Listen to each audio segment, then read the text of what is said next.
Hi, I'm Jessica Grant, pediatrician at Manhattan Valley Pediatrics on the Upper West Side of Manhattan, and your host for Now What, a podcast aimed at all things parenting.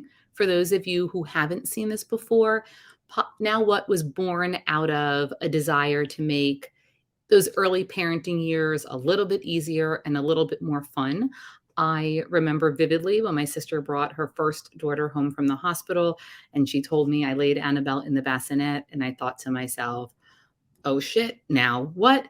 And I also vividly remember thinking idiotically, well, I'm a pediatrician. That won't be me. I'll know what to do.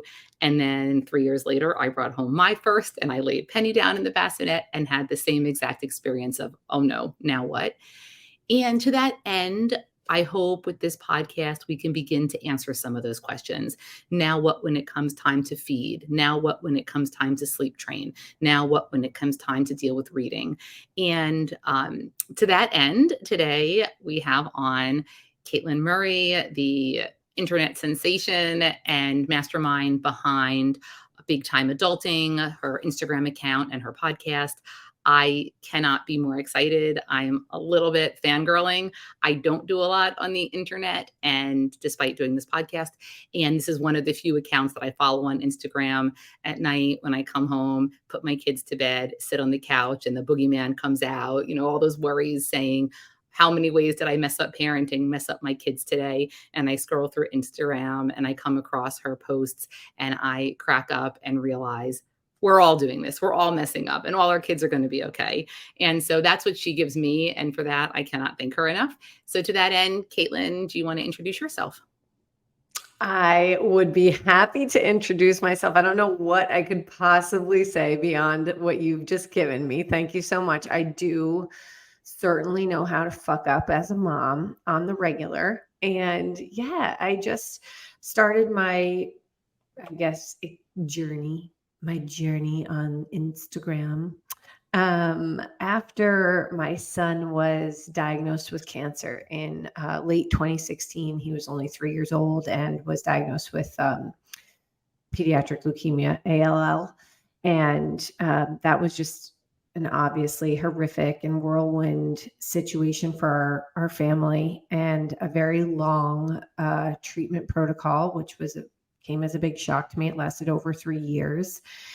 And throughout that time, I had been writing to family and friends updates and anecdotes about things that we were going through in treatment. And I had decided to compile it into a blog, and I hoped to maybe write a book, because I had just been finding that experience of sharing to be so cathartic and therapeutic for me as a mom going through something really hard.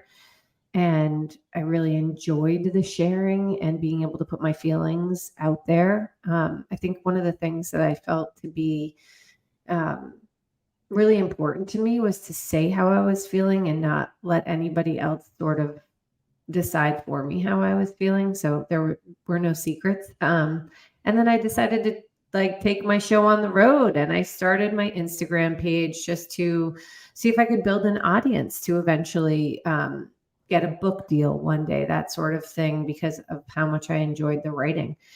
And my content was never really surrounding my son and his experience, but we touch on that. I touch on that a lot in my stories or in some more serious parts of what I show of myself, which is not usual. I'm usually just being humorous and trying to make light of the very difficult and real everyday challenges we face as parents. So that's sort of my background and where I started and how I got started on all of this. So here I am, just keeping on doing it. And having been doing it now for a while, what is your relationship with social media? I have the super love-hate relationship. I'm terrified of my kids getting involved in social media. I waste so much time on the internet doing it. And then I just said, at the end of the day, you make me feel reassured and laugh. And so how do you feel about it? Do you have that same tug and pull, or do you feel more you embrace it and you're in it? Yeah, nobody wastes more time on social media than I do. So I can guarantee you I'm wasting more time there. No, I'm just kidding. My time on social media is truly work for Mhm. me now. And it is a dream job for me. So, in that sense, I'm so grateful for it. I'm so grateful for platforms like this that exist to get out there and share messages and be able to create and do things that validate other people, validate me along the way, and have a business from it. It's really feels amazing to me. But similarly to you, yeah, I like am terrified of when my kids are that social media age, what to do when that time arises, how to balance that conversation, having been made my life's work about social media now, and what the message will be there. I will cross that bridge when I get to it, but for Well, your oldest now, is 9, right? my Your oldest oldest is, yeah, he's about to be 10. So, I mean, he's gonna be seeing social media Yeah. somewhat soon. Will you let him watch your posts given, Yes. you know, the content I can be, a little. I show my kids my You posts do. regularly. Yeah. Awesome. So there will be no like massive shock to them when it comes time that they're like, "What is it that you post about again?" They know that I make fun of mom stuff. I make fun of myself. I talk about how hard it is to be a mom in a funny way that makes moms feel better. And a lot of like the content that I put out there, which is, the things that drive me most crazy about like being a mother of children, like the children part of it, have to do with babies and toddlers. Mhm.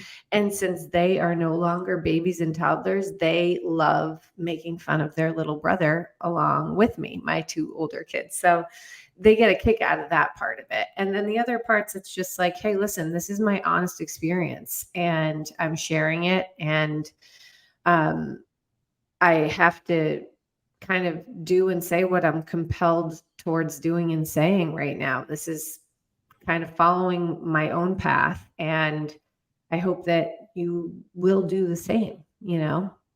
How how do you think you built what? I think you have 1.1 million. When I finally figured out how to see how many people follow you, which that took me a while to figure out because I'm not great on the internet. I think you have 1.1 million people on Instagram. Why do you think you're so relatable? How did you kind of build that degree of following? Well, I would like to think it is because that I am relatable and not something algorithmy or whatever like that. But I think that there is some shock value to some of the things that I say that are maybe for some people like, whoa, I can't believe she said that. But also, yeah, I feel that and I agree with that. And I actually want to share it with my best friend. And I'm going to send it over to her because I know she feels like that too, because she's told me that before. Maybe she wouldn't put that out to the whole world or tell her mother in law that or something, but certainly your best friends you would share those deeper feelings with, so I think it's like one of those things where maybe people feel a little bit like I am a friend in that sense, and I hope that they feel that way because I care about the experience. And I think that's probably why a lot of people have latched onto it. Yeah. What is your partner? I think your husband, but what does your partner think about this? Does he think this is normal? Does he think this is crazy? Does he watch the reels? Yeah, it's a great question. Yeah, my husband Mike is he has been we've been together since college, and we were like best friends before we started dating. And so he is fully aware of who I am as a person. And I would like to say he fell in love with me for a lot of those reasons of the way that I am. And he is incredibly comfortable in his own skin. And yeah, I think there are probably a lot of men out there that might not be comfortable with their wives speaking so openly, candidly, the dancing, etc., all over the internet. But he has always been from day one 100% supportive of me, and I think believed in me. So um, he does watch everything that I do, and he will say, I'm not your audience, but like you're doing a great job. I think it's your audience too, in the sense that he's a parent. I mean, maybe a little bit different, but and I think that, I send them to my husband too, the reels that I think he'll get, which some of them he doesn't get. He doesn't get the waking up in the middle of the night because he's never woken up in the middle of the night with our children. But Yeah. there is some that he gets. Yeah. Um, so I wanted to talk a little bit about some of the posts that really meant something to me that I kind of resonated with, if that was okay. I know that recently you had Dr. Becky Yeah. on your podcast, and I know that leading up to that, you had a couple posts needling at gentle parenting, and so I was kind of wondering, did your experience with Dr. Becky change your approach, your opinion of gentle parenting? Was it always all in jest? What your thoughts on gentle parenting?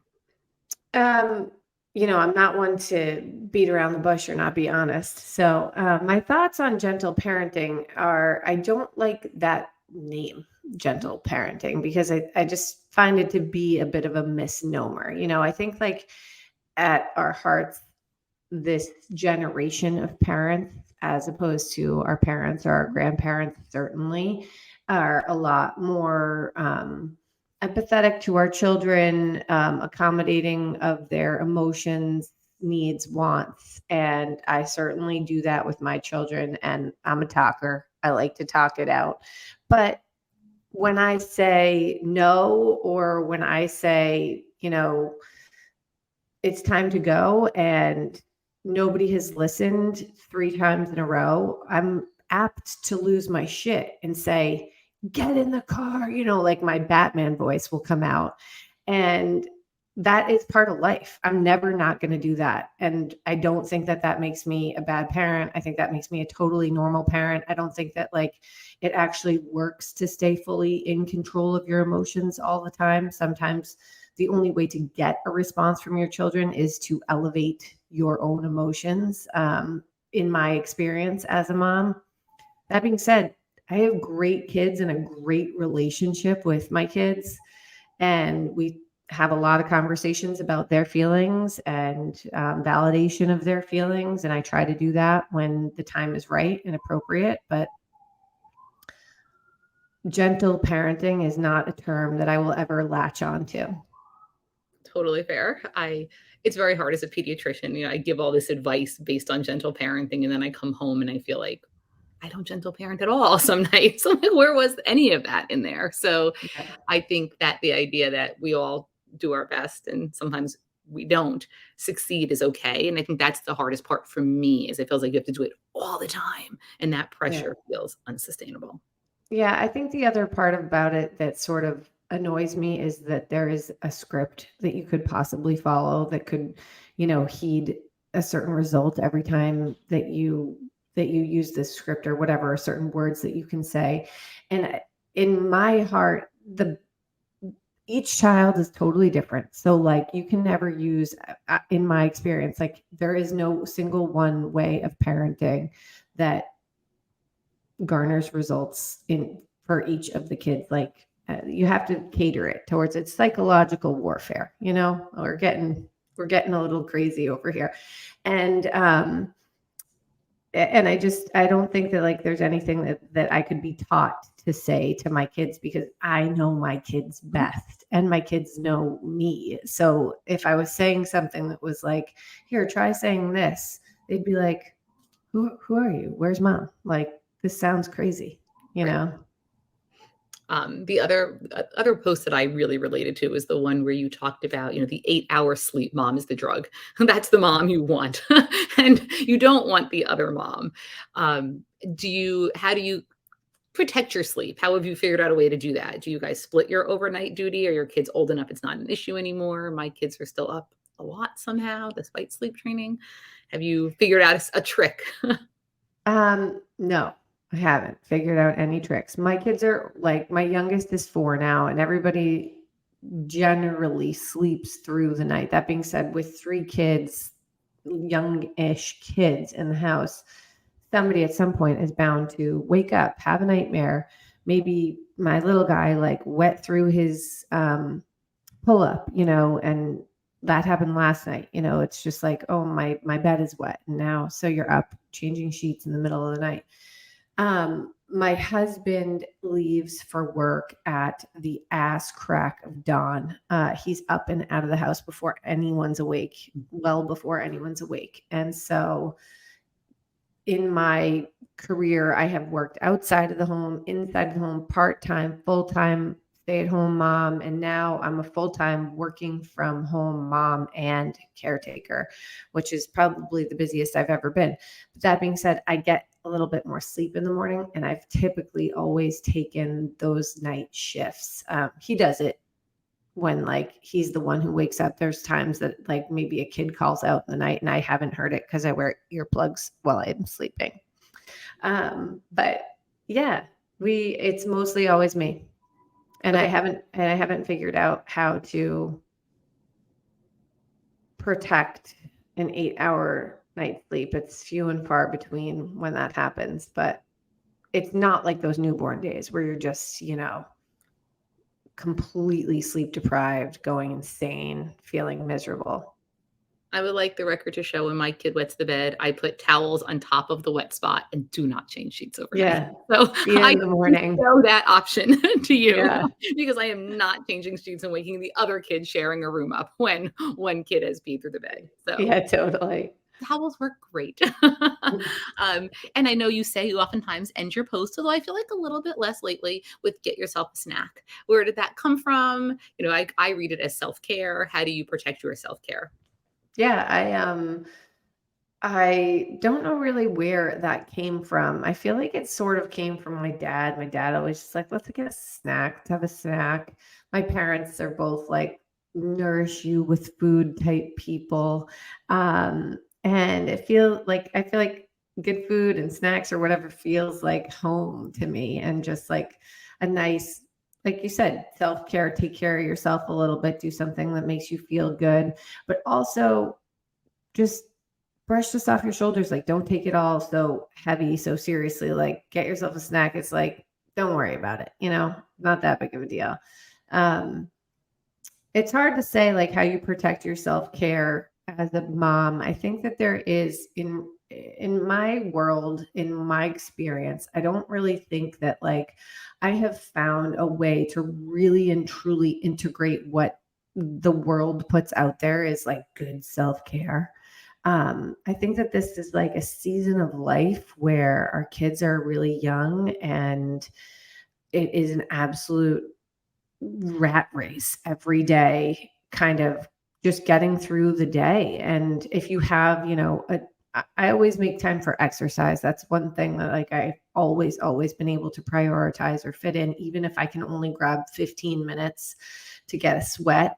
But that would be silly to call. I feel like it's silly to call that self-care. That's just like your health, taking care of your health, staying on top of your health.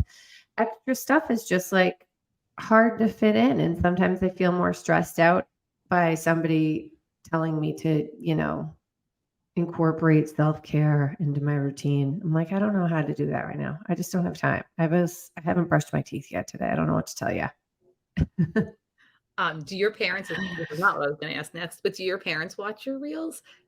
Because I feel like Yeah. my parents at least are of a very different generation in this idea of gentle parenting. I think they're like, what? Like, but I also don't curse in front of my parents. And so do your parents watch your reels? Yes. Yes. My parents watch, my whole family watches, my in-laws, my extended family, everybody. Yeah, they're all out there. And that definitely like, especially at the beginning before you've like really sort of, I would say, maybe this is silly to say, but you validate yourself with like the following that you've garnered, so it's like all these people are here, she's on to something kind of thing, right? Through the eyes of your family, at least. But at the beginning, before I had any real sizable following, I think like my mom was like, she's gone crazy. She's nuts. She's like, is everybody, is she okay? Like asking my brother, which, she wasn't totally wrong, but it's one of those things that similarly to the conversation with my kids and, what are you going to like, do your kids know what you say and do and post on the internet, whatever. It's just like, at my core, this is who I am. This is how I feel. I'm following a path and I say, fuck it. Like, this is it. Perfect. I know you talk about toddlers being assholes some of the time, Mm. a lot of the time. What's your best part of your day with your kids? What's your worst part of the day? Mm. I feel like the best parts of the day always sort of come in snippets. Like that first hug in the morning is always such a nice part of the day, even when you're tired. That like first hug and kiss feels so good from your kids.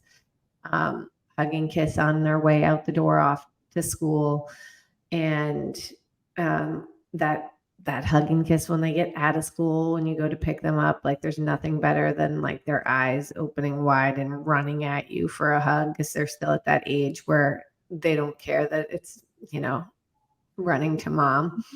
um and and then on like deeper level with my older kids, the opportunities where we have time for real conversations to take place, like maybe right before bed or that kind of thing, I really value that now, that space that I'm entering in motherhood, where my kids are becoming more aware, and more like sophisticated in their thoughts, which is just fun for me. And worst part that you didn't brush The upon? rest of it, everything else in between. Perfect. If it's okay, I know you mentioned at the beginning your son's diagnosis of leukemia, and if it's okay, I wanted to ask a little bit about it because I'm a pediatrician, and that's kind of Yeah. near and dear to what I do on a regular basis. So, on a totally selfish level, I wanted to know, does it change being through the medical system in that way? Does it change what you look for in a pediatrician? Does it change what you've looked for in medical care for your kids going forward?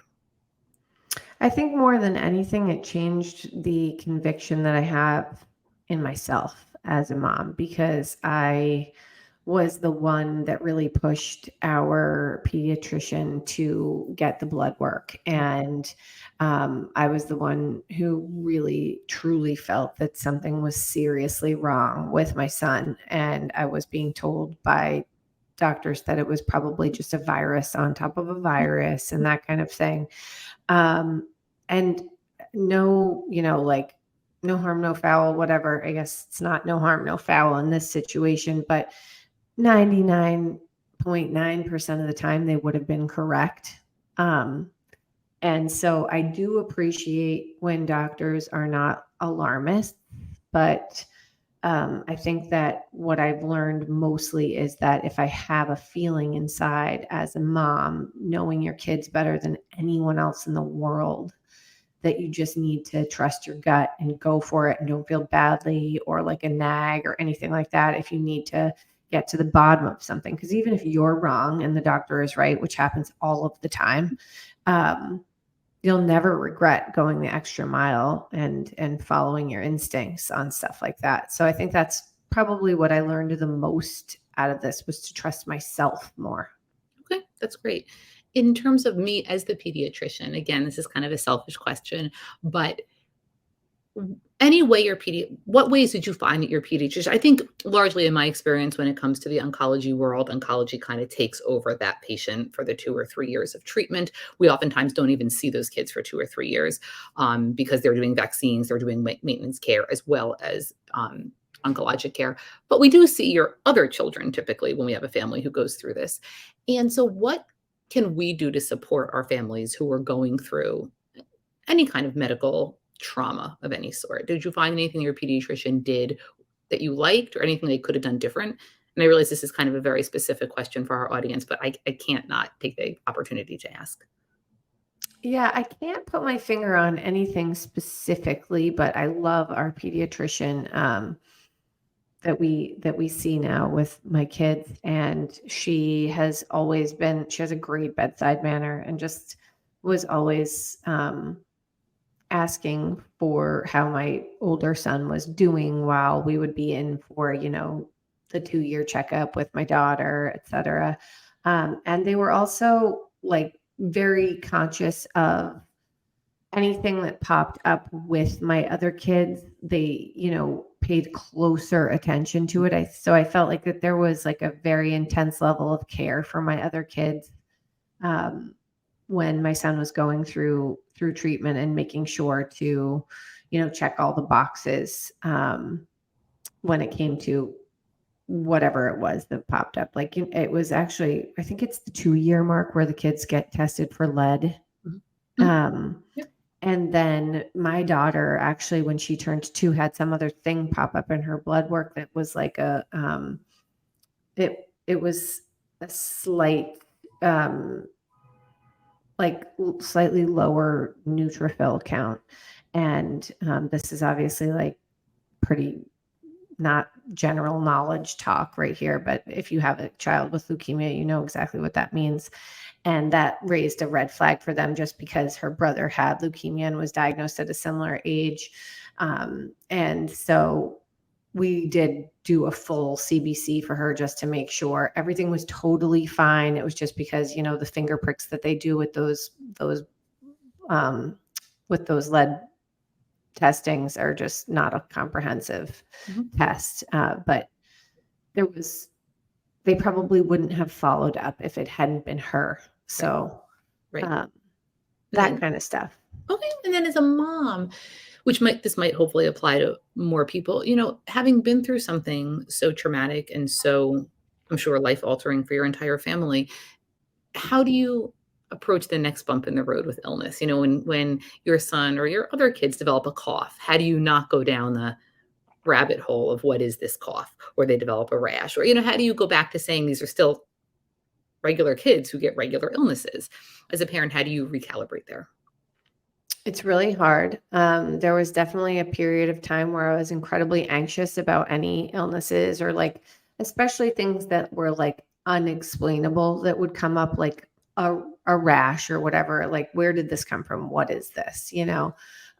Not just necessarily like a cough or a cold or a fever.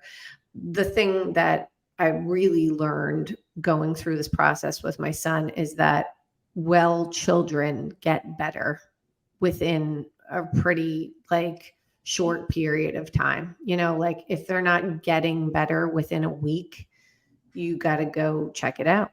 Get, dive deeper into that.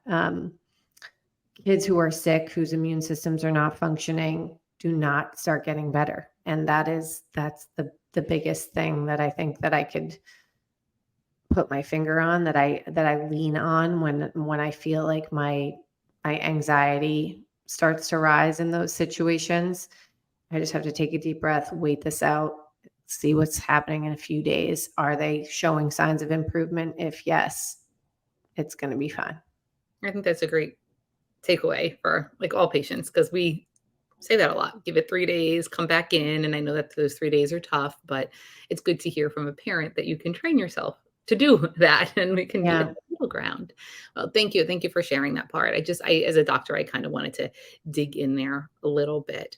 And I think that your audience, I think, responds to the fact that you've been through that and you've survived it, and, you can still see humor and enjoy it all.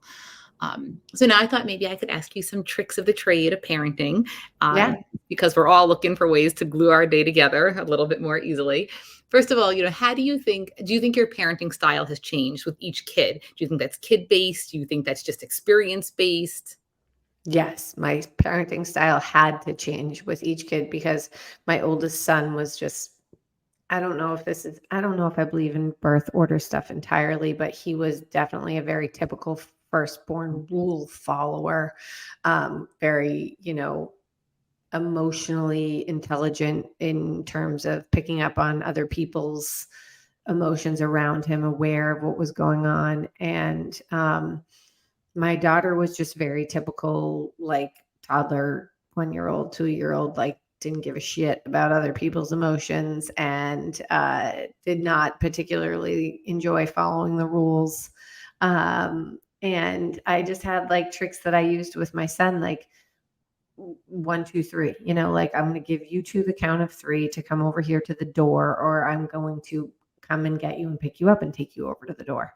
And that always worked with him. That worked a lot with my daughter, but wouldn't always work with her. And I used to I realized that firm kind of parenting that I did with my oldest wasn't what my daughter responded to. She really, really needed a hug and love anytime she would, be being a little bit defiant. Like she would need me to become very soft with her. Like, it's okay. I understand more of gentle parenting, which is harder for me, I think. Um, but yeah, there's a mix of both of those parenting styles with each of them and a little bit more towards one and a little bit more towards the other. Lukey, the last one, I mean, so much of the stuff now I'm like, oh my God, I don't even have time to worry about how I'm parenting you. Get in the car, like you're, um, but he is totally the baby. He gets picked up a lot. He gets loved on by everybody. And he is like just the cuddliest bug, but he's crazy. So I don't know. It's just, they're all completely different. And I definitely have to, I think you kind of, as a parent, different tones of your voice, which will either trigger or settle your child. And depending on the kid, and what result you're going to get from each of them if you use this type of voice versus this type of voice. And it's just really all an individual personal experience in my experience. Tricks for getting them out the door. That's my least favorite part of the day. I asked you your worst part of the day. My worst part is getting them out the damn door in the morning. They wake up at 5:30. We're still rushed to get out at 8:30. I don't understand what happens. Tricks for getting Yeah. out the door. Ugh, I don't have any. It's really like, that's just a hard time of day for everybody. It's like, I think it's just, the trick is to know that we're all struggling and it's not easy for anyone. And some days it's like, okay, that worked. Like we're gonna, that was actually pretty smooth today. And other days it's like, I'm 10 minutes behind. I don't know where that time went, and I'm losing my mind right now. And I keep forgetting to grab the baby's socks from upstairs, and I need to pack one more snack for so and so. And shit, where's that water bottle? And where's everybody's shoes? And I just, that's typically the way it looks for me. So I don't have I feel like the trick is there are no real tricks. Like it's just a pain in the ass for a lot of us most of the time. I think for me, I've realized it's okay to be 10 minutes late. It's not my goal, Yeah. but like when I realize I'm late and I start to get stressed, they get worse. Like it's not helping anybody at that point. So my motto now is they're 10 minutes late to school once in a blue. It's probably Yeah. better than like losing your shit and then they're losing their shit and now it's even slower to get out the door. That's What about 100% how I feel. I have a friend who has 5 kids, and I was like, how do you do that in the morning? Like, what do you even do? And she was like, you know what? I just stopped worrying about being on time for school every day. Like, do I want my kids to see me losing my temper every morning, or is it okay if we're just 5 minutes late or whatever it is? And I was like, yeah, that's a great perspective. how about vacationing with kids? I know you've had a few posts about vacationing with kids recently. Tricks for vacationing with kids. Vacationing with kids is not a thing. Going on a trip with your kids or leaving your house to go somewhere else is a thing. That's not a vacation though. My tricks for taking trips with your kids is to let go of your expectations of what you feel you want out of each day or from that trip, and just sort of roll with it, because I think it's 100 times harder to do everything when you're not in your own home and space when you're with your kids. So just give yourself a break and, eat some extra snacks and enjoy a cocktail if that's your thing. We get by with a lot of ice cream. That was like a major meal plan for us on vacation. It just, Yeah. you can have some ice cream. It's okay. Yes. Yes. Oh, bribes. Yeah. On vacation, I try not to bribe 100% of the time, but absolutely on vacation. Do you and your husband do date night? Yeah, we Thursday night's usually our date night. So we try to do something, go out for dinner or something on a Thursday night. Um, and if we don't, we'll do it the following week. But we do carve out time to get out together and just be a couple. And and talk and get to know each other again. Cause I feel like there are weeks where it's like, I never saw you this whole week, or I feel like I haven't seen you in 2 weeks. And then we do a lot of like nice, I'd say a lot of good family time on the weekends typically. Like there's at least one night of the weekend where it's like we're home doing a movie night, and like maybe my husband and I will eat dinner in the kitchen together during that time, and the kids are like having a pizza in front of a movie, and then we'll join them. So it's just there have been times in our lives where we couldn't go out, like, throughout treatment, and when my son was really immune compromised and somebody just had to be home all the time or whatever. Even then, I feel like we always prioritized like making a special dinner with each other on, a Saturday night, whenever we could fit that in at home, like after the kids went to bed, and just made it special, not just like, okay, let's retire to the couch and whatever, but made it like a date. Mhm. My therapist maintains it's good for your kids to see that, not just good for you. And that's like my mantra. My kids need to see that you do some self-care, you prioritize the marriage, or your enjoyable time. That makes me feel less guilty. I think the mom guilt is real. Yeah. How do you deal with mom guilt? Mom guilt is so hard. It's just, I think it's like even something little that your kids could say to you could trigger you to start feeling badly when you weren't feeling badly before that. Like my kids had off from school on Monday for the Jewish holiday. We live in New York, and not everywhere has that off, but in New York we do. And that morning I like made them this like big plate of nice toast and put down a blanket and brought them all hot chocolates in the den where they were watching a movie. And they were kind of like, why are you being so nice to us? And I was like, what the fuck? I was like, you know what? Are you saying that I'm not nice to you the rest of the days? I'm like, I make you breakfast every day. This is just in the den, like, so anyway, stuff like that makes you just feel kind of bad without even thinking I was feeling so good. I was like, this is cute and fun, whatever. Yeah, I think that when you're feeling bad about something that's going on in life as a mom, or you messed something up pretty big, or you blew up at your kids today and you feel like a jerk or whatever, to keep in mind that like at the heart of it, what kind of a mom are you? What at the heart of it, how do you show up as a parent all the time? And like, are you there for your kids? Are you consistent? Do you give them love and support? And I think that anyone listening to like parenting podcasts and going to parenting pages to feel validated and that kind of thing are great parents. That's a good way to look at it. If you could teach your kids one lesson they carry with them, I mean, obviously we teach them a million lessons, but what's the most important thing you want them to get from your time with them? I want, from my time with them, I just want them to know that I am their constant, that I'm always here for them, that anything that happens to them in life, that they can always rely on me. Perfect. Perfect. I thought, if it's okay with you, we could try, I've never done this before, but I thought we could try kind of fast answers. I was going to ask you like 10 questions, this or that, and just Rapid fire. exactly. I've never done a rapid fire, so we'll see if I'm fast enough at this. Oh, I'm excited. I Oh, love games like oh, this. good. It's only 10 questions. Okay. Coffee or tea? Coffee. Beach or mountains? Beach. Romance or comedy? Comedy. Morning or night? Morning. Cat or dog? Dog. Do you have one? No. Are you getting one? No. But I don't like cats. Infant or toddler? Toddler. Book or movie? Movie. Sweet or savory? Sweet. Chess or Monopoly? Monopoly. Flat or heels? Flat. Always? Or is that new since you had kids?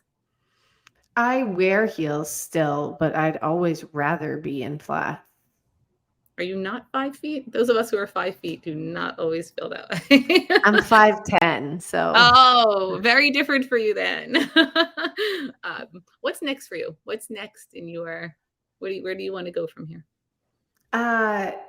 I think where I want to go is sort of where I'm headed with like the things that I've been doing. I'm trying to build a real business that's like sustainable for me, not dependent on Instagram. I'll continue to create content there and have that be my creative outlet, and hopefully continue building an audience there that will contribute to me being able to build a sustainable business. My goal has never been to like be a real like an influencer type.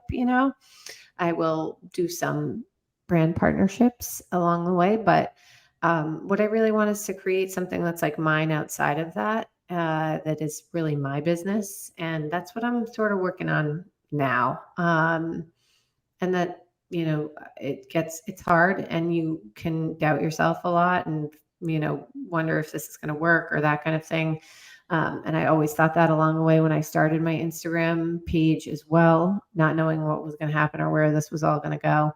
But I think that the biggest takeaway is just remaining consistent with whatever you want to do. Like you can't accomplish anything unless you keep doing it. So that's sort of what I'm trying to remember as I go forward.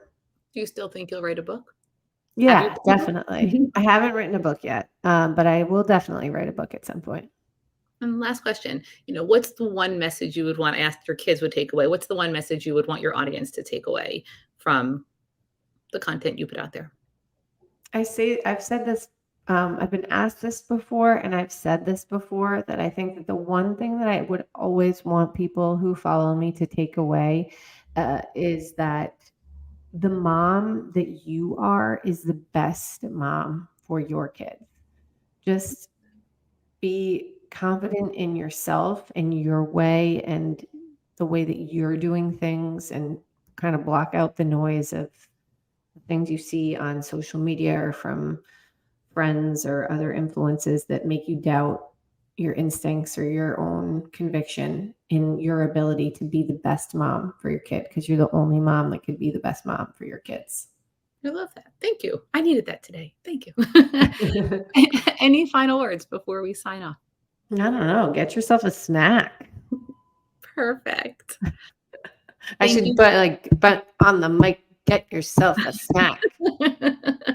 Thank you so much for coming on today, taking your time in the morning. But more than that, thank you for inviting us into your, daily life. I really mean it when I say that at the end of my day, when I sit there and I watch these things and I'm like, oh, she thinks toddlers are assholes. Oh, she's exhausted. Oh, she feels like she fed her kids nothing but pizza every night this week. And then I feel like, okay, everyone, maybe this is universal and maybe we're all getting through and we're all going to be okay. So thank you for bringing that into our lives. Thank you so much for saying that. It means a lot to me. And to all you guys who are watching today, thanks for watching the podcast and for tuning in. If you haven't seen any of the prior ones, there's some great ones on other kid appropriate topics, sleep and feeding and reading and classes to do. So I hope you get a chance to watch them and enjoy them. And as Caitlin said, keep being the best mom that you are. Bye now.